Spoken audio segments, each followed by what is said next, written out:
Canon 6D Mark II é provavelmente uma das câmeras mais criticadas da internet. E ela tem motivos para ser criticada, mas eu também acho que tem uma questão de expectativa versus realidade, porque ela é uma câmera boa. Então a ideia é fazer o review mais objetivo possível, te contando o que ela tem de bom e o que ela tem de ruim. Vamos nessa!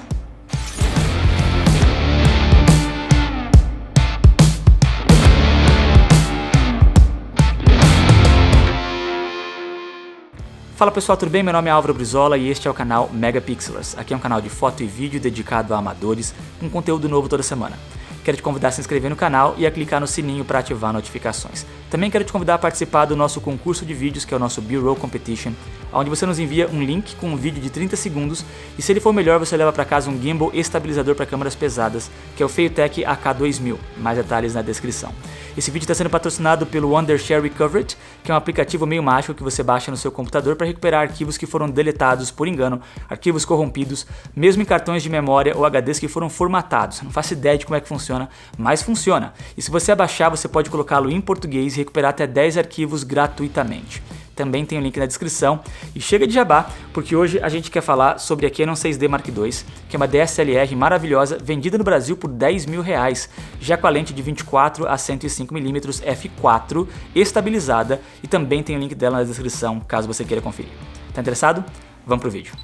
Pessoal, vamos então direto ao assunto. Eu tô aqui com a minha 6D Mark II na mão e com a minha listinha para que a gente possa ser bem objetivo. E eu quero começar te dizendo que quem comprar a 6D Mark II vai comprar pelo fato de que ela tem um sensor full frame. Ela vem com aquele sensor tradicional de 35mm que profissionais adoram, e por causa disso você vai ter que comprar as lentes mais caras da Canon, você vai ter que investir nas lentes EF. Se você possui lentes EF-S, essas são indicadas para câmeras de sensor cropado, então não vão funcionar na 6D Mark II ou em nenhuma outra DSLR de sensor full frame da Canon. Você encontra, porém, lentes de marcas alternativas. Eu estou, por exemplo, agora utilizando a Tamron, gosto também da Sigma, da Yangnuo, da Rokinon, e também recomendo sempre que vocês comprem lentes usadas. Você vai encontrar uma grande variedade de lentes usadas para essa câmera aqui. Então, mas quem quer comprar uma câmera de sensor full frame tem que estar disposto a gastar um pouco mais, tanto pelo corpo quanto pela lente. Então, por que alguém compraria uma câmera dessa, né? Quais são as vantagens de uma câmera de sensor full frame versus uma câmera de sensor cropado? Eu vou te dizer que, ainda que existam vantagens, elas são muito sutis, elas não são significativas, talvez seja difícil até de perceber com a compressão no YouTube, mas vamos falar sobre elas. A primeira vantagem é que numa câmera de sensor full frame, você vai ter uma melhor qualidade de imagem, a imagem vai ser mais natural, vai ser uma imagem muito mais suave, muito mais soft, ainda que você vai ter clareza nos seus detalhes. Quando você pensa numa câmera de sensor menor, uma câmera de sensor cropado, Micro Four Thirds ou mesmo a câmera do seu celular, ela conta muito mais com um efeito mais digital, com uma melhora digital artificial, e se você olhar com cuidado você vai acabar percebendo que a imagem não é tão natural como uma de sensor full frame. Além disso, as câmeras de sensor full frame também têm um range dinâmico um pouco maior, você vai conseguir enxergar com mais facilidade os detalhes das partes mais claras e das partes mais escuras num ambiente de alto contraste, e aí no conjunto a imagem fica com um aspecto mais cinematográfico, com um aspecto muito mais profissional. E talvez você não consiga perceber isso mais uma vez com a compressão do YouTube, mas dá sim para perceber uma diferença sutil. A segunda diferença é o fato de que com câmeras de sensor full frame você consegue ter mais desfoque do seu fundo. Aqui, por exemplo, a imagem da 6D Mark II com a Tamron de 24mm a f2.8. Olha aí como é que o fundo está desfocado. E aqui está a imagem da 80D com a mesmíssima lente, com as mesmíssimas configurações. E olha aí como é que o fundo está desfocado. Lado a lado aí para você conseguir perceber que a diferença, ainda que existente, é muito pequena. Talvez vocês nunca tivessem percebido isso, a não ser que eu tivesse mostrado um lado a lado aí para vocês perceberem. E a terceira grande vantagem é que, como o sensor de uma câmera full frame é maior, cada fotocélulazinha do sensor é um pouquinho maior, o que facilita para a absorção de luz e, consequentemente, a câmera tem uma performance melhor em baixa luz. Você vai poder utilizar ISOs mais altos e ainda assim vai ter menos ruído. Então tá aqui a 80D no ambiente escuro e tá aqui a 6D Mark II no mesmíssimo ambiente, com a mesma configuração, com a mesma lente, para que você possa comparar. A diferença é quase imperceptível, porém sim você consegue ver alguma diferença. Agora, eu particularmente acho que não é só pelo fato dela ter um sensor full frame que alguém teria interesse em comprar essa câmera. Eu acho também que uma outra vantagem é que ela vem com essa telinha aqui, olha, que é uma telinha flip out bem brilhante, você vai conseguir se enxergar mesmo nos dias mais claros para garantir o seu enquadramento na hora de fazer um selfie, na hora de fazer um vlog. Essa daqui é uma telinha totalmente touchscreen, tanto para você decidir o seu ponto de foco, quanto para você navegar nos menus. E quando essa câmera foi lançada, era a única câmera full frame com uma telinha flip out.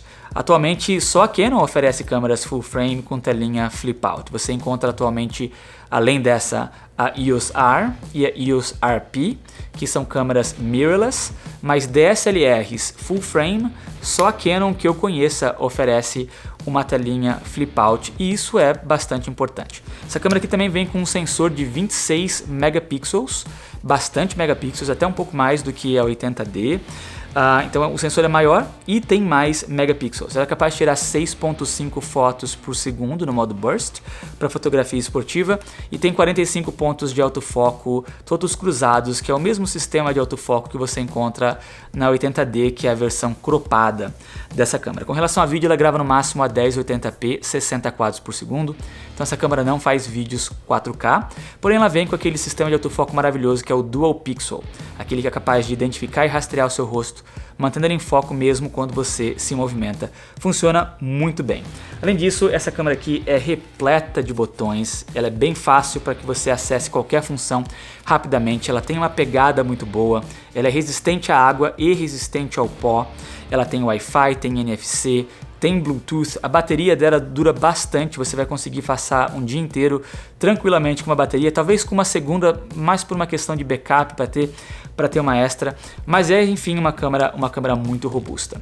Agora deixa eu mostrar para vocês uma sequência aqui de 30 segundos entre fotos e vídeos que eu fiz agora há pouco numa praça aqui perto de casa, porque eu quero que vocês vejam aquilo que mais importa, se a imagem realmente é ou não é boa. E aí eu vou trocar, na volta eu vou começar a gravar com essa câmera e vou falar por que todo mundo critica tanto ela. Vamos lá.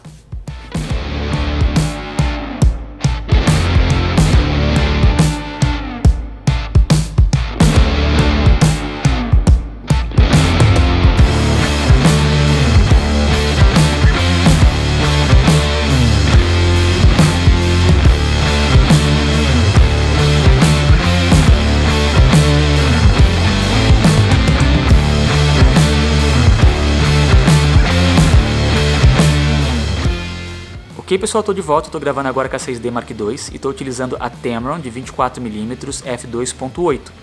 Quero falar uma coisa interessante, espero não confundir vocês, mas é que antes eu estava utilizando a Sony A6500, que é uma câmera de sensor cropado. Eu estava utilizando uma lente de 16mm e como o fator de crop da Sony é 1.5, 16mm na Sony A6500 é uma distância focal equivalente a 24mm na 6D Mark II, porque a 6D Mark II é uma câmera de sensor full frame.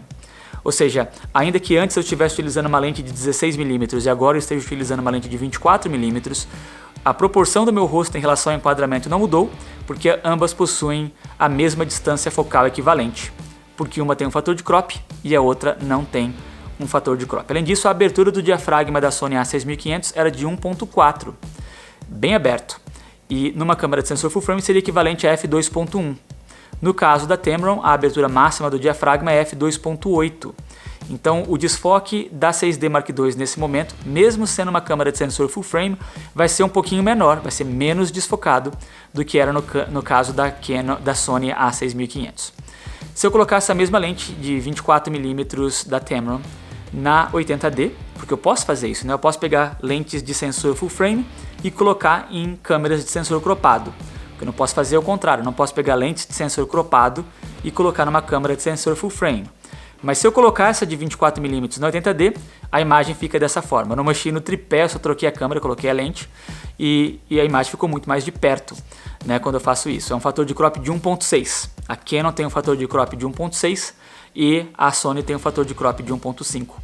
Um sensor Micro Four Thirds, que é como por exemplo aquele que você encontra na Panasonic GH5, tem um fator de crop de 2. Se eu tivesse colocado uma lente de 16mm na GH5, se comportaria como uma lente de 32mm numa câmera de sensor full frame. Então é importante que você entenda essas diferenças. Eu espero não ter confundido vocês, espero que se eu confundir, me deixe um comentário que eu tento clarificar na parte ali de baixo, tá bom?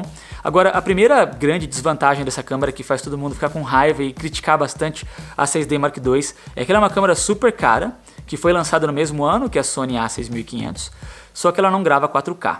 E aí você pode agora aproveitar essa oportunidade e comparar. Antes eu estava gravando a 4K, a 24 quadros por segundo, e agora eu estou gravando a 1080p, 24 quadros por segundo. Foi visível para você a diferença? Se eu não tivesse falado, você teria conseguido perceber alguma coisa? Sim ou não? Quero saber a sua opinião no comentário. Mas enfim, essa câmera não grava 4K e 4K é a tecnologia do futuro, ainda que eu particularmente acho que não dê para sentir muita diferença. Muita gente comenta que 4K te dá um pouco mais de flexibilidade porque você pode mudar a sua composição, você pode cropar a sua imagem posteriormente para conseguir ocultar uma parte que não estava tão interessante da imagem, porque a imagem vai ser boa o suficiente para você fazer isso. Você pode usar só a metade, o centro da imagem em 4K e ter uma imagem equivalente a 1080p, e realmente essa é uma vantagem que vale a pena mencionar, que eu tenho omitido nos meus vídeos anteriores. Um outro motivo pelo qual todo mundo reclamou da 6D Mark II é que ela não veio com aquilo que a gente chama de In-Body Image Stabilization. O sensor dela é fixo, não é estabilizado, e uma câmera desse preço todo mundo estava esperando, porém nenhuma câmera da Canon lhe oferece sensor estabilizado atualmente. Tem alguns boatos aí dizendo que tá para chegar uma câmera com sensor estabilizado, talvez a 90D, que vai ser lançada em agosto, talvez a Canon EOS RX, que vai ser lançada, se não me engano, em novembro desse ano. Talvez essas câmeras vão vir com um sensor estabilizado, mas até o momento não tem. Essa câmera, porém, tem uma estabilização digital, que é o chama Digital Move IS.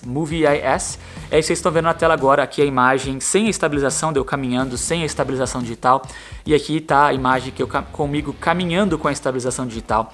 Seria mais ou menos equivalente à estabilização que você encontra na GoPro Hero 7 Black, onde a imagem é um pouco mais cropada no meio, para conseguir evitar um pouco das vibrações. Eu particularmente acho que a estabilização digital da 6D Mark II é melhor do que a estabilização mecânica da Sony A6500, mas ela só funciona para vídeo.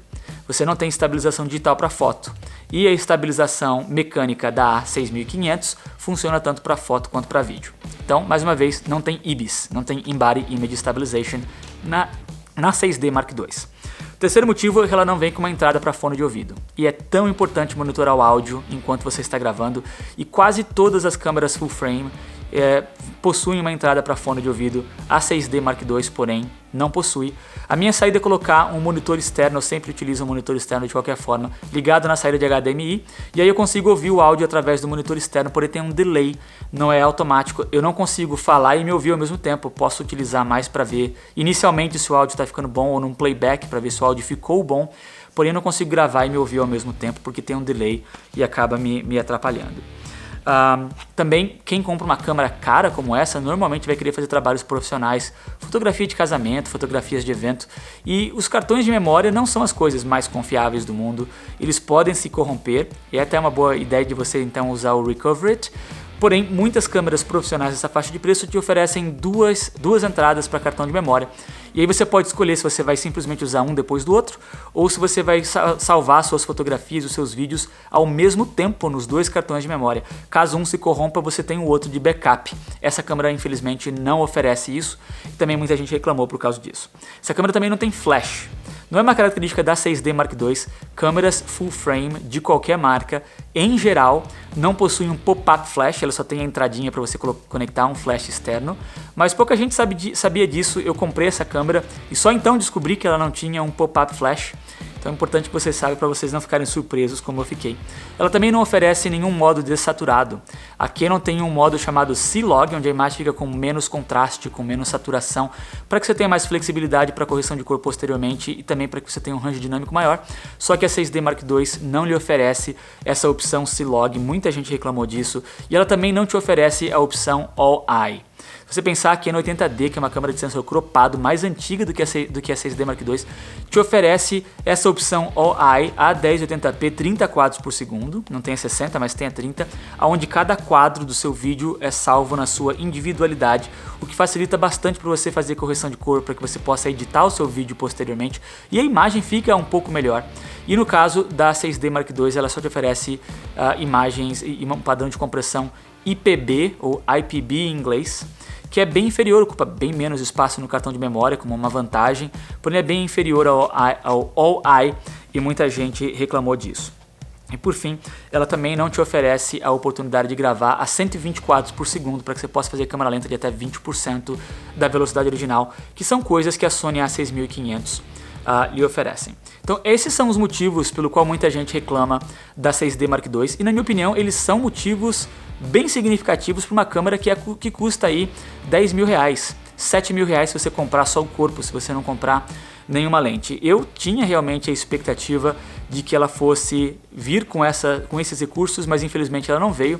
Porém, ainda assim eu gosto muito da Canon, porque o que importa mesmo é a qualidade da imagem. Eu sou Canon maníaco, como todo mundo sabe aqui no canal. Eu acho que a ciência de cor da Canon com relação aos tons de pele são melhores do que o da Sony, melhores do que o da Panasonic, melhores do que a Nikon. Então você tem que escolher aquilo que é mais importante para você. No meu caso, uma telinha flip out era mais importante do que uma entrada para fone de ouvido.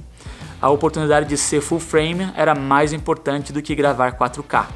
Então esses foram os recursos que eu tive que escolher, porque infelizmente não existe câmera perfeita. Ainda não surgiu uma câmera que atendesse todas as minhas necessidades, então você tem que escolher aquilo que é melhor para você e então escolher a câmera certa. Eu quero saber a sua opinião, quero saber se você concorda com as coisas que eu falei nesse vídeo ou não. Quero saber se você acha que a 6D Mark II é uma câmera para você ou se você acha que está longe de ser uma câmera que alguém um dia compraria na atualidade. Se você gostou do vídeo também quero te pedir para me deixar um like, se você não está inscrito no canal, por favor, se inscreva. E vou ficando por aqui. Até a próxima.